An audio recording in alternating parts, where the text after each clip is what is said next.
Hi hello' নমস্কাৰ। আজি recipe লৈ আহিছোঁ মুৰ্গীৰ চামৰা মানে মুৰ্গীৰ স্কিন।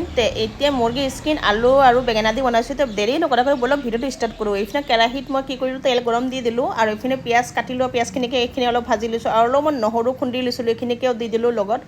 আৰু মছলাখিনি আপোনালোকে জানে কি মছলা, ডেইলিৰ মছলাৰ লগত গৰম মছলাও আছে। তো এইখিনি মছলাখিনিও লগত ঢালি দিলোঁ। মছলাখিনি ঢালি দিয়াৰ পিছত এতিয়া কি কৰিলোঁ, বিলাহী সৰু কৰি কাটি লৈছোঁ আৰু জলকীয়া মাজত দি দুই ফাল্টা কৰি আদা নহৰুৰ পেষ্ট আৰু জলকীয়া জিৰা আৰু হালধিৰ পেষ্ট এইখিনি মিক্স কৰি পেলাই মই অলপমান এইখিনি মিক্স কৰি দিলোঁ। তাত আকৌ কি কৰিলোঁ, দুটা তেজপাত দি দিলোঁ। দি পেলাই এইখিনি অলপ লাৰি পেলাই মছলাটো, তাৰপিছত মুৰ্গীৰ চামৰাখিনি যে আছিলে বাছি আগতে ৰেডি কৰি থৈছিলোঁ সেইখিনিকে ওপৰত দি অলপ মিহলাই ল'লোঁ। তো এতিয়া মই মুৰ্গীৰ স্কিনখিনি মিহলাই এইখিনি কি কৰিলোঁ, ইয়াৰ ওপৰত এতিয়া মই বেঙেনা আলু সৰু যে কাটি লৈছিলোঁ সেইখিনিকে মই ঢালি দিলোঁ। ঢালি এতিয়া এইখিনিকে লাৰি দিলোঁ। লাৰি কম হিটত মই কি কৰিলোঁ, জুইত এইখিনি ঢাকি দিলোঁ। এইখিনি এতিয়া মোৰ ৰেডি হৈ গ'ল, আলুখিনি সিজি গ'ল। সিজি যোৱাৰ পিছত মান ধনিয়া ওপৰেদি মই ঢালি দিলোঁ।